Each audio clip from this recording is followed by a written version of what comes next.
4 साल बाद हेमंत कनाडा से लौटा। कनाडा में एक ब्यूटी प्रोडक्ट बनाने वाली कंपनी के लिए हेमंत काम करता था। हेमंत अपने देश अपने घर लौटकर काफ़ी खुश था। एयरपोर्ट पर उतरते ही हेमंत की नज़रें अपने परिवार वालों को खोजने लगी। जल्दी ही उसे अपने माँ बाप, भाई बहन, भाभी, बड़ी बहन और खुद की 3 साल की बच्ची भी एयरपोर्ट पर खड़े नजर आई। लेकिन उसकी नज़रें शोभा को खोज रही थीं। वो सोचने लगा, ये शोभा मुझे मिलने आई क्यों नहीं, और ऊपर से उसने हमारी छोटी सी बच्ची को भी यहाँ भेज दिया। अश्विन एयरपोर्ट पर सबसे हंसी खुशी मिला। फिर उसने शोभा के बारे में पूछा तो उसकी दीदी बोल पड़ी, भाई वो तो घर पर ही है, तुम्हारे लिए खाना तैयार कर रही है। वह तो आज ही तुम्हारे आने की खुशी में काम करने लगी, वरना वो कोई काम करती कहाँ है। अश्विन ने अपनी बेटी को प्यार से उठा लिया, लेकिन उसकी बेटी उसे देखकर रोने लगी। लाओ मुझे दो बच्ची को, वह तुम्हें काफ़ी दिनों बाद देख रही है ना, इसीलिए पहचान नहीं पा रही होगी। इसीलिए कहते हुए दीदी ने बच्ची को अपने पास ले लिया। सभी टैक्सी में बैठकर अपने घर की तरफ रवाना हुए। अश्विन अपने परिवार से मिलकर खुश था, लेकिन ये बात कि शोभा उसे एयरपोर्ट पर मिलने नहीं आई उसे काफ़ी परेशान कर रही थी। वो सोचने लगा, क्या खाना बनाना इतना ज़रूरी था, मुझसे मिलने से भी ज़्यादा, और वो भी तब जब मैं 4 साल बाद वापस आया हूँ। इन्हीं ख्यालों में घर तक का आधा रास्ता बीत गया। अब उसकी बच्ची उसे देखकर रो नहीं रही थी, इसीलिए अश्विन उसके साथ खेलने लगा। बाकी का आधा रास्ता भी खत्म हुआ और सब घर पहुंच गए।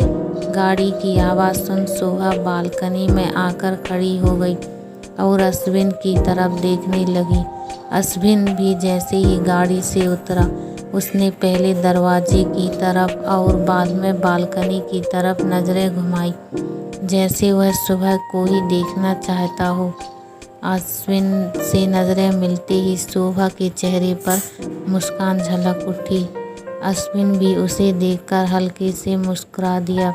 सभी घर के अंदर गए। शोभा सबके लिए पानी लेकर आई और सभी को पानी देने के बाद फिर से किचन में चली गई चाय बनाने के लिए। थोड़ी देर तक सभी परिवार वालों से बातें करने के बाद अश्विन शोभा को बुलाने लगा। माँ ने उसे बीच में टोकते हुए कहा, रहने दो, उसे किचन में थोड़ा काम कर लेने दो, बाद में अपने आप आ जाएगी। तुम बैठो यहाँ मेरे पास, वैसे भी कहाँ ज़्यादा काम करती है। वह अश्विन यही बात दूसरी बार शोभा के बारे में सुन रहा था। अब उसने सोचा कि मेरे परिवार वाले मुझसे झूठ थोड़ी बोलेंगे, हर दिन नहीं होता होगा, उसको इतना काम आज थोड़ा सा है, करने देते हैं, मैं बाद में उससे बात कर लूँगा। अश्विन अपने परिवार वालों से बातचीत में मगन हो गया। एक के बाद एक रिश्तेदार और पड़ोसी अश्विन को मिलने आते रहे और शोभा को किचन से बाहर निकलने का समय ही नहीं मिला। के लिए चाय बनाना, नाश्ता बनाना, यही करते करते शाम हो गई। शाम होते ही अकेली शोभा इस बड़े से परिवार का खाना बनाने में जुट गई। 2 घंटे बाद सभी परिवार वाले खाना खाने के लिए डाइनिंग टेबल पर बैठे। सिवाय शोभा के अश्विन चाहता था कि शोभा भी उसके साथ बैठकर खाना खाए, लेकिन फिर माँ ने कहा, अगर वह भी खाना खाने बैठ जाएगी तो सबको परोसेगा कौन। सभी के खाना खाने के बाद शोभा ने अकेले खाना खाया। रात को सोने के वक्त अश्विन और शोभा अच्छे से मिल पाए। अश्विन शोभा के साथ काफ़ी बातें करना चाहता था, लेकिन वह उसके चेहरे पर थकान और नींद अच्छे से देख सकता, इसीलिए उसने शोभा को परेशान ना करने का फैसला किया। और उसे सोने दिया। शोभा सोने ही वाली थी कि उसकी छोटी बच्ची रोने लगी, तो शोभा तुरंत उठकर उसको दूध पिलाने के लिए चली गई। अश्विन कब सो गया उसे पता ही नहीं चला। जब सुबह बच्ची की रोने की आवाज़ आने लगी तो अश्विन उठा और शोभा को पुकारने लगा। जब शोभा पास नहीं दिखी तो उसने बच्ची को चुप कराया और फिर से सुला दिया।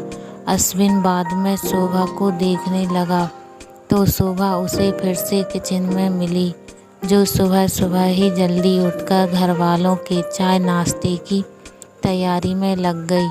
अब अश्विन सोचने लगा, माँ और दीदी तो कहती थी कि शोभा ज़्यादा काम नहीं करती, लेकिन जो मैं देख रहा हूँ वो तो कुछ और ही है। अश्विन अब सब समझ गया था, पर वो अपनी माँ को ऐसा नहीं बोल सकता था कि शोभा से ज़्यादा काम ना कराया करो। इसीलिए अब उसने खुद ही शोभा की मदद करना शुरू कर दिया। अश्विन के हाथ बटाने से शोभा को थोड़ा अच्छा लगने लगा। पहले जहाँ उसका चेहरा थकान से उतरा रहता था, अब उस पर थोड़ी थोड़ी चमक आने लगी थी। अश्विन ने कुछ दिनों में ही एक महसूस कर लिया था कि शोभा अब वो शोभा नहीं रही थी जिसे अश्विन शादी करके लाया था। वो तो कोई और थी जो तोते की तरह बोलती थी, और ये शोभा तो बिल्कुल चुप है, गुमसुम है। ऐसा लगता है जैसे किसी के दबाव में हो, किसी डर की वजह से सहमी हुई हो। अश्विन शोभा को उसके काम में और ज़्यादा मदद करने लगा। अश्विन का ऐसा व्यवहार अब घर वालों को खटकने लगा। घर के सभी बड़ों और उसकी दीदी ने मिलकर अश्विन को समझाया, तुम अपनी बीवी की मदद करते हो, उससे हमें कोई ऐतराज़ नहीं, लेकिन तुम्हें भी एक हद तक ही ऐसा करना चाहिए। जब तक कोई तुम्हें ऐसा करता ना देख रहा हो तब तक सब ठीक है, लेकिन जब कोई तुम्हें बीवी के होते हुए बर्तन धोते देखे तो वो अच्छा थोड़ी ही लगता है। और सोचो, आगे चलकर शोभा को तुम्हारे हेल्प की आदत पड़ गई तो तुम्हारा अपना काम में ध्यान लगाना मुश्किल हो जाएगा। अश्विन हमेशा से ही अपने परिवार वालों की बात मानता आया था। जिस तरह से सबने अश्विन को समझाया था, अश्विन भी उनकी बातों में आ गया। अब अश्विन शोभा की मदद करने से कतराता था। कभी कभार वह बच्ची के लिए दूध गर्म कर लिया करता, उससे ज़्यादा कुछ नहीं। घर वालों ने अश्विन को विदेश जाने से मना कर दिया और कहा कि यहीं पर कुछ काम कर लो। अश्विन ने अब घर से ही ब्यूटी प्रोडक्ट्स ऑनलाइन बेचना शुरू कर दिया। उसका परिवार भी बढ़ गया। अब उसे 2 बेटियां और 1 बेटा था। दोनों बेटियां स्कूल जाने लगी, लेकिन बेटा अभी भी छोटा था। जितना अश्विन कमाता था उतना सबके लिए काफ़ी ना था। काफ़ी सोच विचार करने के बाद अश्विन ने यह फैसला किया कि वह अब शोभा के साथ शहर में जाकर रहेगा, जहां पर शोभा भी काम कर पाएगी और वह घर से ही अपनी ब्यूटी प्रोडक्ट बेचना शुरू रखेगा। इस तरह से वे दोनों अपने पैसों की तंगी को पूरा करेंगे।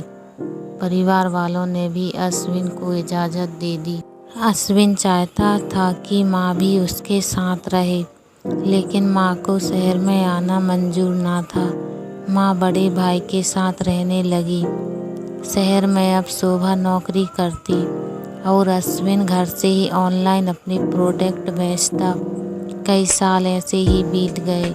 शोभा घर का काम और बाद में बाहर का काम करके पहले से भी ज़्यादा थकी थकी रहने लगी। परिवार वालों की अश्विन के दिमाग में डाली बातें अभी भी उस पर असर करती। वह यहाँ पर भी शोभा का हाथ ना बटाया करता। अश्विन अब दिन रात अपनी प्रोडक्ट बेचने में ही मसरूफ़ रहता। कभी कभी शोभा उससे कहती कि मुझे अच्छा महसूस नहीं हो रहा है, मुझे डॉक्टर के पास ले चलो। वो हाँ कह देता, लेकिन अपने काम में इतना खो जाता कि कभी उसको डॉक्टर के पास ले ही नहीं जाता। शोभा तो बीमार थी, लेकिन एक बार अश्विन बहुत ज़्यादा बीमार हो गया। इतना बीमार हो गया कि उसे अस्पताल में भर्ती करवाना पड़ा। अस्पताल में अश्विन के पास सिर्फ शोभा थी और कोई नहीं। इतना बीमार होने के बाद भी उसके परिवार वाले सिर्फ उससे मिलकर वापस अपने घर चले गए। उसका सहारा बनने के लिए, उसकी तकलीफ बांटने के लिए कोई भी उसके साथ नहीं था। बिस्तर पर पड़े और शारीरिक तकलीफ से गुजर रहे अश्विन को अपनों का ऐसा व्यवहार बहुत तकलीफ दे रहा था। फिर वह सोचता कि उसने भी तो शोभा के साथ जिंदगी भर यही किया है। क्या वो शोभा का जीवन साथी सिर्फ नाम का ही नहीं था? जब साथ देने की बारी आती थी तो उसने दूसरों के बहकावे में आकर उससे किनारा कर लिया था। यहाँ तक कि शोभा के खुद अपने मुँह से कहने के बाद भी उसकी तकलीफ को वो नज़रअंदाज करता आया था। अश्विन को अब अपना दर्द शोभा के दर्द के आगे मामूली सा लगने लगा। उसके दर्द को ना बांटकर उसने बहुत बड़ा गुनाह किया हो, ऐसा उसे लगने लगा।